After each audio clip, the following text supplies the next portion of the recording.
I am of the belief that absolute accountability, absolute ownership is a non-negotiable to successful outcomes.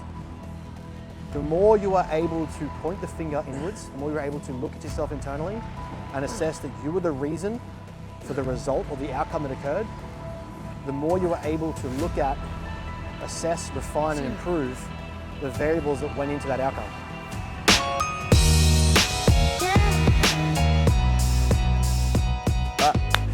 What is up, YouTube? All right, guys, so as you can probably pick up on, I've been a little bit sick the last couple of days. Starting to come good now, which is nice. We'll probably go through some of these questions in the session, but kind of ended up sick Wednesday last week through till about Sunday, so been pretty inactive. Neats dropped down, food dropped down. Basically just the whole idea was try and rest and relax, try and let it pass, hydrate, get vitamins and things in, just try and fight it off. So kind of coming good now. Big thing for this month going forward is that we are doubling up on our YouTube episodes. So you're going to find twice as much content on the channel and twice as much content on Instagram. So make sure that you are subscribing and following along. We're going to be dropping as much information as possible, answering as many questions as possible. So just remember that basically our endeavor is to give this all away for free. So you're going to find a lot of answers, a lot of problems solved, a lot of advice, a lot of information, and it's all going to be accessible on our YouTube channel. So make sure you are following along. You're going to be following us as we go through America. You're going to be following us as we go across prep, as we go into our season. So there's going to be a lot of information coming out. There's going to be a lot of free information coming out. We're currently on uni break, so I'm making the most of this period to get together my next big project, which is going to be the psychological prep for physique preparation. Basically, it's going to be a lecture series designed around helping clients and coaches and athletes understand how to psychologically prepare themselves for the coming season, or if they're new to competing in physique development, how to actually psychologically prepare themselves to be a physique athlete. So there are a lot of misconceptions, misunderstandings, a lot of misinformation that goes along with bodybuilding, psychologically, physiologically, and our job is to put out something that is going to hopefully answer a lot of those, correct a lot of that misinformation and misunderstanding, so that we get the best athletes on stage across Australia, across the world. There are too many people doing this that I don't believe should be doing it, and so our endeavor, our job is to try and correct that and make sure that the people who are getting on stage should be there and are in there in the best possible position. The crazy part is we're going to give it away for free, so make sure you are following along, make sure you are paying attention, because I'll be releasing in a couple of weeks. I've got the majority of that done now, so that's my next big project before we go to America. And then we're going to be basically, it won't be as good a quality as Phil over here. We'll be on the handheld and getting as much content daily or semi-daily as possible. So there'll be a lot to follow along there that we'll try and ramp up some information. But yeah, we'll go through that as we get closer to it and it starts to happen. But right now, we have leg day post-sickness. I think this is a different leg day than we've done so far in this new training block. So we've got leg extensions, we've got RDLs, hip adductors, calf raises, and we've got hamstring curls. Alrighty, so we've got 2 sets of leg extensions to failure on this one to start our quad focus, and then we're moving into 3 sets of RDLs.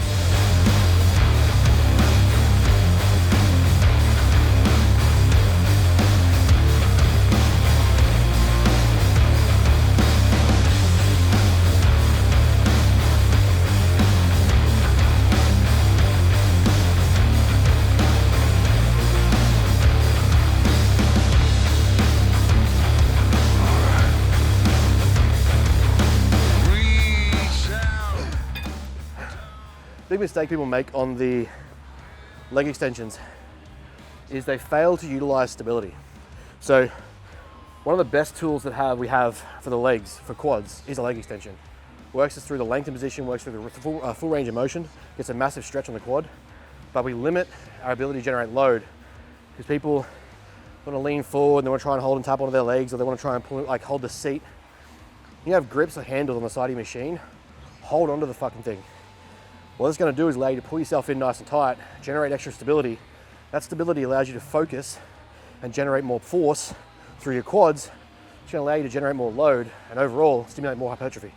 So actually brace effectively, pull yourself in, utilize the machine for what it's built for, and you'll get more out of it. A lot of people just kind of flail around with it. That's something I try and teach everyone very early on. Machines that have the ability to be pulled into, latched onto, held or gripped onto properly makes a big difference in your training, your ability to generate stimulus.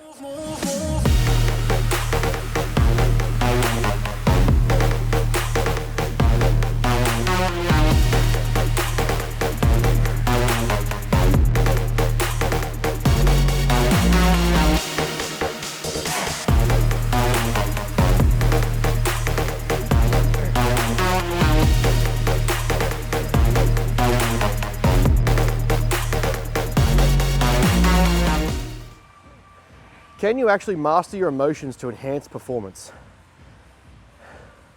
Short answer, yes. Too long, did not read, yes. Long-winded answer.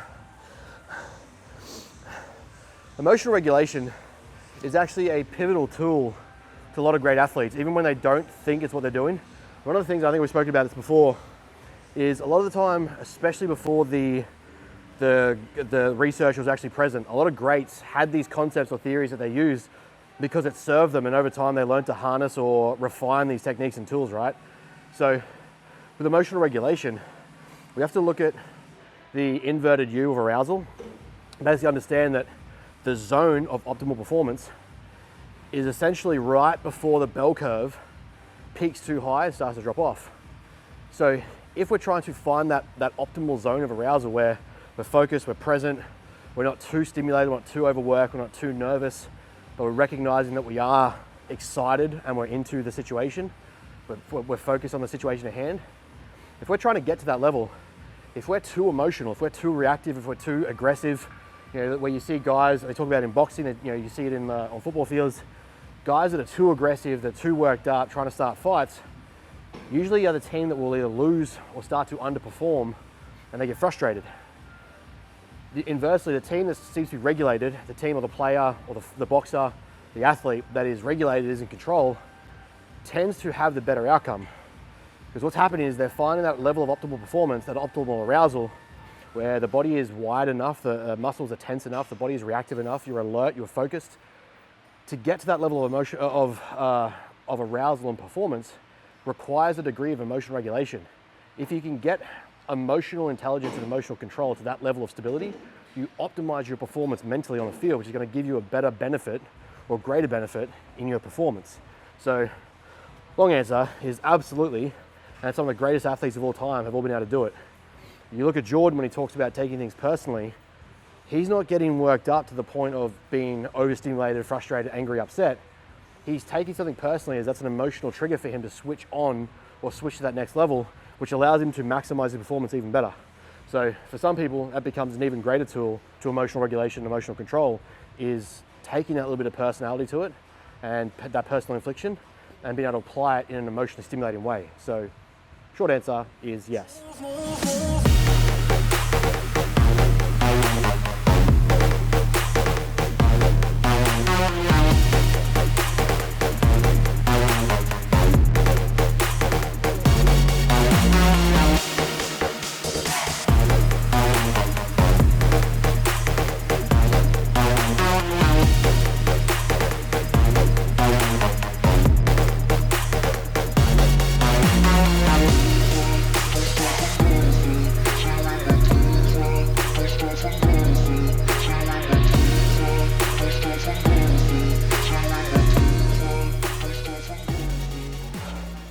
Given that I just come off sickness, or about a sickness, wasn't dying. What are some ways that you can handle sickness when it comes to your training? And one of the biggest things, especially when it comes to something in bodybuilding, maximizing stimulus and training intensity, is to actually rest. A lot of the time in this game, people like to oversell the grind mentality, the underdog, dark horse, hard worker mentality. And the reality is, the majority of the time, that forced sickness or that forced training session probably exacerbated your sickness symptoms, your illness symptoms, virus, infection, whatever it is. Actually taking the time to rest, allowing your immune system to function, is going to be priority if you're trying to maximize recovery, end the sickness, or reduce the duration of the sickness quicker. It's going to take as long as it takes, but if you keep adding extra stress to the body, the immune system shutting down and not fighting effectively, then you can't, with any logical mind, conclude that you're going to get back to training harder, faster. So, like most things in this game, knowing when to push and knowing when to pull becomes paramount to success. If you're not able to take that step back, I'd argue there's some bigger problems about why you're training, because if you're trying to maximize your return, maximize your stimulus, maximize hypertrophy, cell growth, strength, increase progressive overload, then recovery and rest almost becomes more important. And if you're rushing to the gym a day earlier or a day too soon or 2 days too soon, or you haven't stopped, you're not giving yourself the optimal environment for that recovery to take place, therefore the recovery won't occur. And if it is occurring, it's gonna be very minimal. So actually take the time to rest, hydrate, sleep. Another big one that people make mistakes on is they don't get their food in. The immune system still requires energy. Systems in the body require fuel. So if you're not fueling yourself to recover properly and your immune system to function optimally, then it's not going to happen. So make sure that you're getting adequate fruit, adequate vegetables, adequate protein, get your calories in, and make sure you're sleeping and resting. Put your feet up. They're the fastest ways to get back from sickness. And then just stay healthy year round, like actually take care of your body. Get your vegetables in, your fruit in, your supplements, your vitamins, minerals, training, protein, get outside, fresh air, get sun. All those things that will contribute to long-term health, reduce the severity and intensity of the average sickness. So go with that.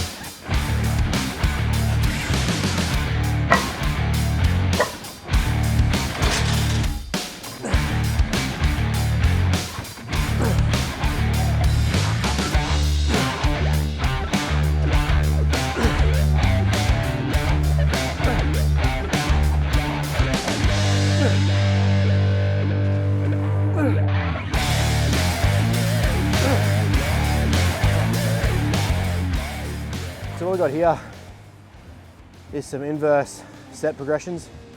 So as weight is decreasing, so we're going to start with the top set. There are 3 sets here. We're going to decrease weight. I usually take about 20% off each set. What's going to happen then is rep range is going to increase. So 6 to 8, 8 to 12, 12 to 15. So by the time you get to the back end set, it's pretty cooked. So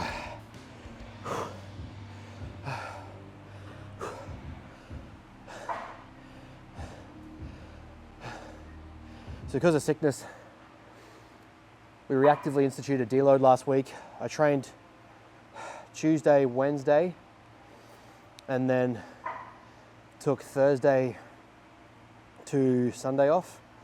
So basically the better part of a week. So basically what we did was what we would call a reactive deload. A lot of time guys get caught up in thinking they have to have the most optimal mesocycle set up, 4 to 6 weeks, must be a deload. If there isn't a deload on the 4th week, they're gonna go backwards or not progress, blah, blah, blah.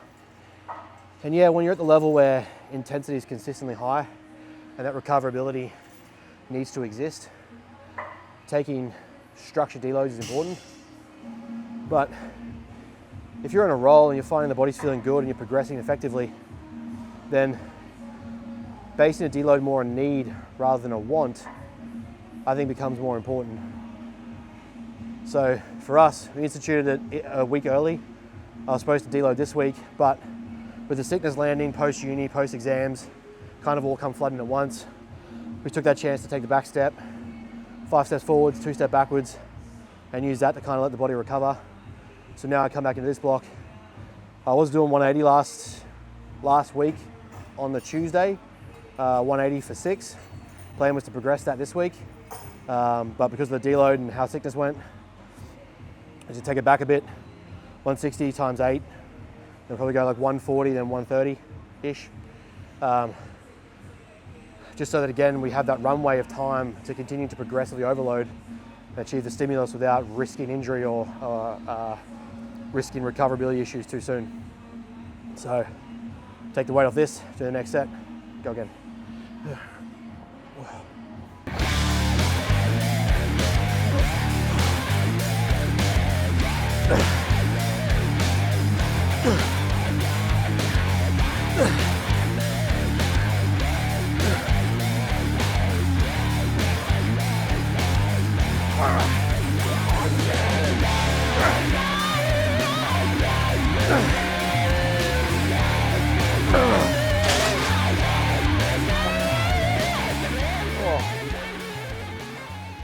So the question is, what are some books that I would recommend for high-performing athletes?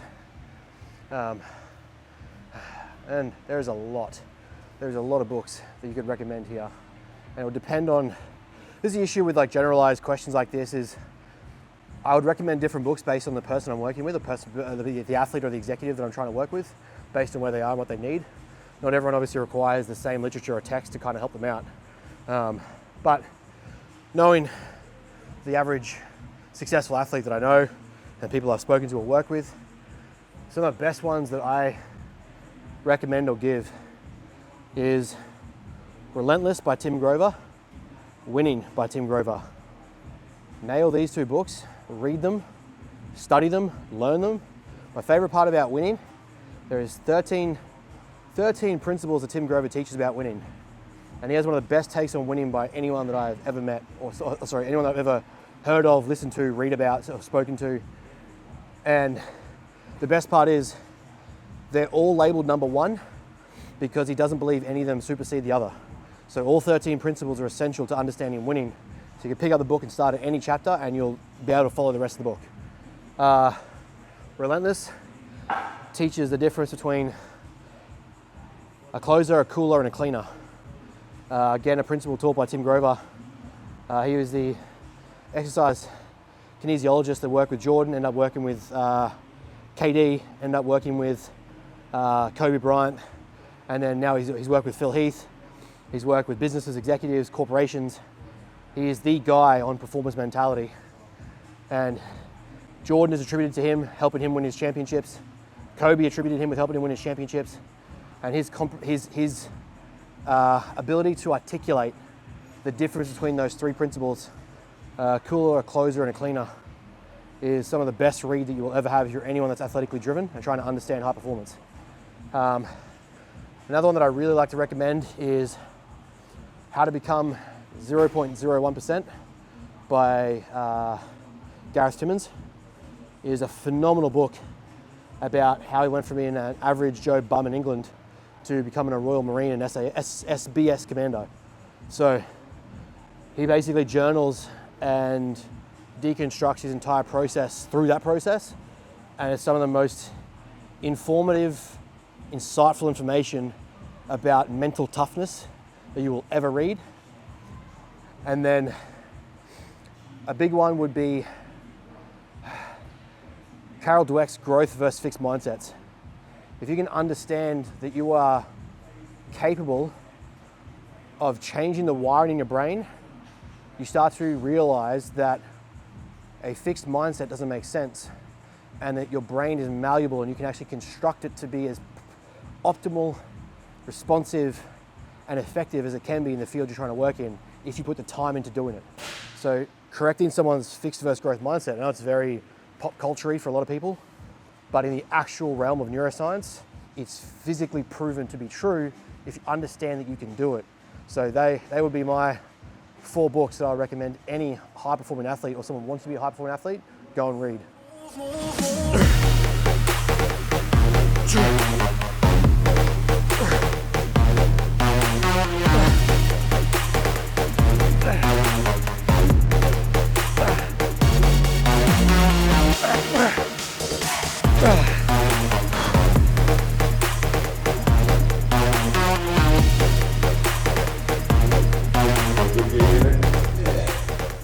Took that mic off. Oh, yeah, it is.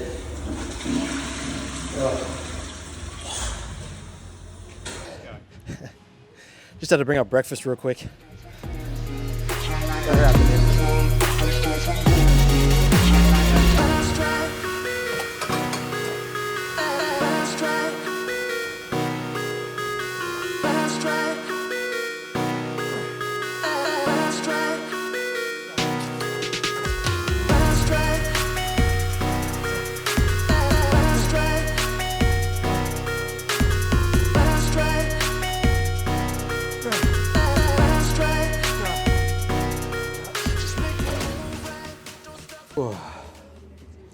What does it really take to become a pro athlete? This one is important. There's a lot of things that come into play. Yes, genetics are a huge one. You know, pray to God that your parents had their own right genetic potential when they met and when they mixed and when they bred, because that is going to be a contributing factor to you being a pro athlete. However, other things that people throw the baby out the bathwater with when it comes to achieving a pro level of performance is that because they don't have said genetics, or they don't believe they have said genetics, therefore don't try, what's the point? And they put a cap on themselves. In my opinion, it is better to be fucking relentless in the pursuit of the thing that you want to achieve and then know for certainty that genetics was the limiting factor than it is to guess and hold yourself back accordingly. A lot of people hold themselves back accordingly because they just don't believe they have it. A lot of the things that you can do, or things that it takes to be a pro athlete, is an unforgiving level of obsession or focus on very few specific things. A lot of people want to talk about balance, want to talk about the bullshit of balance in your life. And a lot of the time it's discussed from a position of people that are in no position that you want to be in, with no history of doing the things you want to do, but want to dictate how you should perform to get to the level you want to get to. It is the most redundant conversation I've ever heard, and I hear it all the time, and we base our goals, our decisions, and our life direction on it because mum or dad thinks it's safer to go get an accounting job than it is to pursue the goal to become an elite athlete. When they have no experience doing the former, I don't take their opinion seriously on the latter. Now, other things that it takes to be a pro athlete is an almost delusionally grandiose vision of what you think you can achieve. A lot of the time, it's not that people can't envision something big for their life, it's that they visualize something small and then that's all they work to achieve. Again, I would rather set a completely unrealistic expectation of myself and work to achieve it and come close than I would to set something small, nail it, and think that that's all I have to offer. Other things are the amount of sacrifice that you are willing to make in order to achieve the thing you want to reach. There are going to be trade-off sacrifices and requirements that you have to engage in or that you have to make in order to get where you're trying to go. And every time you reach the next level, every time you get through that next barrier, that next door, or break past the next ceiling, is going to take more of you, it's going to take more sacrifices, it's going to take more trade-offs in order to get to that next stage. A lot of the time, these elite athletes who are obsessed and neurotic and dangerous or fixated, they are willing to sacrifice those things in order to achieve that result. Therefore, the average person who's telling them that it's not possible shouldn't even be in the conversation because you're not willing to make those sacrifices, those trade-offs, and give up those things in life as the elite or potential elite athlete is.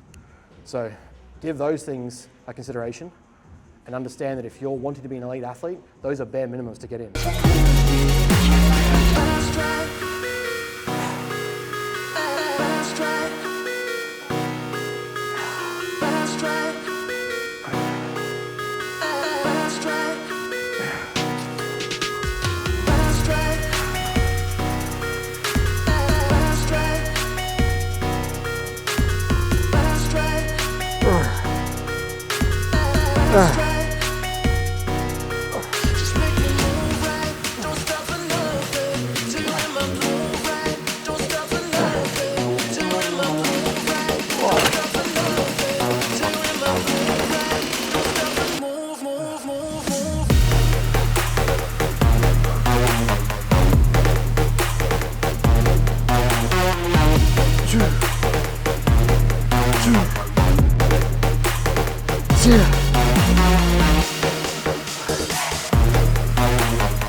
Okay.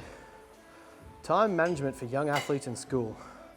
So this is an interesting one because it's not just from a point of knowledge now that I have, but from experience of being a high school athlete and playing multiple sports, multiple clubs, multiple divisions. Time management becomes key because to me, I'm a big believer, especially now as I've gotten older. There's a lesson that gets taught in Coach Carter. And Ken Carter says to the principal, they are student athletes first and foremost. So to me, the athletes, the youngsters that I work with, I've been across high school ages now, which is cool. I am a big believer in don't pass, don't play. The lesson should be that we are not just pushing the athletics of an athlete, but we are pushing the academics. So we need to focus on time management around not only getting to sports and maximize your performance, but we need to maximize your efficiency in your subjects, your schooling, your education, but then also maximize, are you getting your sleep? Are you getting your nutrition? Are you getting your training in? Are you turning up to your events? And are you adequately performing and recovering? So the big thing is make sure you're utilizing time effectively. Don't get home from school and dawdle. You know, it's not an hour sitting on your phone, doom scrolling TikTok. If there's homework to be done, if there's chores to be done around the house, make sure you're getting into those first and foremost as soon as you get home. Free up that evening. Allocate time specifically. So a big tool that I learned now in my older age with managing businesses and going to university is time blocking. Allocate a window when you get home. How long is this time dedicated purely to this thing? When you can do that, you can start to set up chunks of time in your day where you're allocated to specific tasks and you don't move from that task until it's finished inside that window. So you're less likely to be distracted, you're more likely to complete tasks and you free yourself up to do more things. The more efficient you get at time maximization and execution, the more time you have available to do the next thing. So you can get more sleep, you can get more meals in, you can get your food done. Look at prioritizing chunks of cooking. So cook in bulk, have food prepared. Work with your parents to get more food cooked already so there's not just your parents cooking meals for you. All these things start to contribute to how you get the best return on your buck or your investment. Look at getting up a little bit earlier. Can you train in the mornings? Can you go for a walk in the mornings? Can you get your meals prepared for school? Can you study in the morning? Where are you most effective in your day to get studying around school? So you're freeing up, you're learning how you can free up yourself to be most effective across your day. Maximize your weekends. Stop looking at weekends as times to go party. Yes, you're young and it's exciting, but if you are aiming to be the best of what you possibly can be, find fun in the suck, find fun in the endeavor, find fun in the goal, so that you're not looking for ways to avoid the necessary mundane requirements. You don't want to just get over it and move through it and pass through it. Maximize that time because when it's gone, you won't get it back. On top of that, actually enjoy what you were doing. Find ways to enjoy the entire process of being a student athlete because I guarantee you it is going to stop. There's a promise. And once it stops, you're going to look back and think, I should have done X, Y, Z. So make the most of it and have fun doing it. Oh, this is an interesting question. Are you here for performance or are you here for well-being? So the way I understand this question contextually, essentially it's asking, what is your goal? Because I'm going to push you based on the type of goal that you were setting. So I'm going to allow you to set the goal to me and I'm going to respond accordingly to the intensity, the expectation, and the accountability that I hold you to. Now, one of the issues that we see in performance is us as coaches, as practitioners, as the go-to authority, is to maximize our performance, we have to maximize your well-being. And a lot of the time, athletes don't understand that. They think they want to get straight into, especially people unexperienced athletes, so whether it be younger athletes or even people that come into bodybuilding at an older age, they've never perhaps had an athletic background. They think it's just simply show up, start prep, finish, go home. The thing is, in order to maximize your time, your results, your performance, we need to ensure that well-being is optimized as well. The two go hand in hand and are directly related to the outcome. With your performance, if you're not taking care of your well-being, and this I have found across executives, across athletes, across performers, it doesn't matter. If your well-being is shot, your performance is going to be shit. If you're not taking care of your sleep, your stress management, your anxiety, if you're not mentally preparing yourself, if you're not giving yourself downtime, adequate rest, adequate recovery, if you're not fueling yourself effectively, if you're not including relationships, if you're not including time with friends or family that actually serve you, not just because you have to, because they serve you, then the performance you're going to have on the field will almost be negligent, if not redundant. you're going to basically throw most of your performance ability out the window, and what you think is actually high performance is going to be half of what you're capable of because you're not maximizing the return of your well-being. Inversely, if you're here for well-being, and this is a big one, we need to consider that performance metrics are still a part of well-being. Being able to have life-changing, goal-orientated behaviors or focus is important to maximizing well-being. Having direction in life is a part of a good, healthy well-being for a person. So understanding the balance between the two and not trying to separate them, where I think a lot of people get lost, is like they think they're coming for performance coaching, and then all of a sudden we're concerned with their nutrient intake, their micronutrients, their sleep quality, their stress management, their sex life, their relational intimacy, all the things that I know contribute to a successful physique or performance, and they get concerned because they're not getting an immediate rush to a result. But we are trying to lay and build a foundation that allows that result to be higher. The greater, the deeper the foundation is that we build, the higher the skyscraper your result can actually be. Does absolute accountability help or hinder outcomes? I am of the belief that absolute accountability, absolute ownership, is a non-negotiable to successful outcomes. The more you are able to point the finger inwards, the more you're able to look at yourself internally and assess that you were the reason for the result or the outcome that occurred, the more you are able to look at, assess, refine, and improve the variables that went into that outcome. A lot of the time when things go wrong, people want to point their fingers.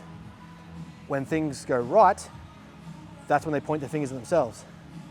Looking for blame when shit goes wrong is the opposite of what we should do if we're trying to improve performance or increase our effectiveness of the outcome. So to me, taking absolute ownership, or extreme ownership as Jocko calls it, is a non-negotiable if you want to achieve success, because it enables you and allows you to actually see where you can be better and see where you can improve yourself and maximize your results long term. It's not about being perfect on the day, but if you can take absolute extreme ownership of the situation, you can look at what variables you're in control of, you can maximize those to improve the chances of a perfected or a perfect outcome. How can parents best help kids succeed in sport? So this is a multifaceted question, but some of the biggest things I believe parents can do when it comes to helping their kids succeed is stop playing victim for your child, stop babying your child, stop trying to protect them from a world that is going to make them grow. When you try to hide your kid away from the fact that life sucks and life is hard, and that you think you can save them from the big bad world, the harder you are actually going to make things for them, and the less likely they're going to develop the mental resilience, the mental toughness, the fortitude, and the skill set to actually be successful. In any environment, the person that is most entitled or feels most entitled or expedient of that success or that outcome is less likely to get it. The person who knows they have to work hard for something, the person that knows they have to turn up, put in the effort, consistently grind and show up no matter what, is more likely to achieve a result of success either in the sport they are playing or long-term in life. We need to stop looking at sport as just the lens of that particular sport. When we're looking at trying to help our kids and we're trying to help people get better, we need to look through the lens of how does the discipline of this sport, how does the field of this sport cross over to other areas of their life and help them be better. So if you're really trying to help your kids succeed, not tell them that the coach was a terrible coach or playing politics or unfair. Tell them they have to work harder. Tell them that even though they did their best, they might have to do better. They might have to put in more work. They might have to turn the phone off. They might have to stop playing the Sony. Downtime is okay, but if it's exceeding the amount of training you're doing, you might have to start considering what is your priority. These things as kids are going to lead to generating, developing, and building the skill sets that cross over into life that are going to make them better people, not just better athletes. And if you really want a kid to succeed in life and sport, that has to be a non-negotiable. Alrighty, that is it, YouTube. I've never done that sign off before. Okay, so another leg day in the books. Wasn't my best performance. It was a pretty crook performance actually. Coming back from sickness is always going to be the case. Gonna get back into cardio, get my walks in, make sure we're maximizing my breathing. Probably jump in the sauna at some point tonight as well to try and improve that. Try and clear the airways and sinus a little bit. As we spoke about a little bit, there's a lot coming up. Double the content, double the output. We're really trying to drive more value to the YouTube channel. We don't take anyone's subscribers lightly. Our subscription growth lately has been fantastic and could not be more appreciative. And everyone that has clicked that button, thank you. We've always been of the belief that if one person listens to our stuff and makes a difference in what they're doing, then it's absolutely worth it. So to have nearly 300 people subscribing at this point, that's less than 2 years into doing it, is huge. We've only really started to drive it. So for me, it's a phenomenal result. So thank you very much. We are still taking clients for preps, and Coach Tom is still taking clients for lifestyle modification, body composition, and behavior change. As I said, we're about to release or working on releasing this psychology of prep lecture. It's going to be a big piece, and I think a real value add to the industry.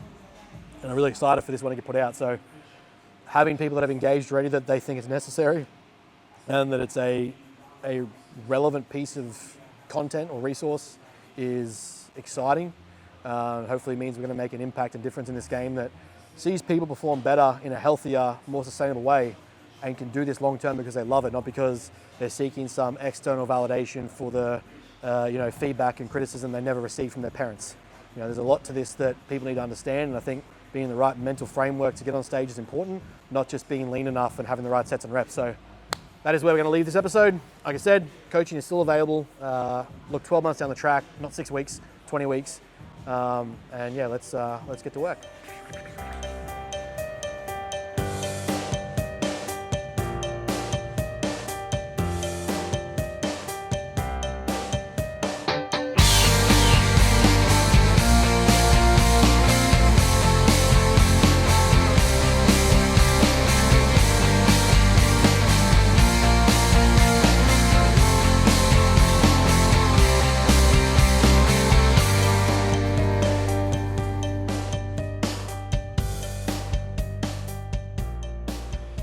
I think the number one question going around the fitness industry at the moment is how to grow your delts. And it is one of the most complex muscle groups to grow, and it's steroids. It's people just assuming that you're a fake natty because you're so big.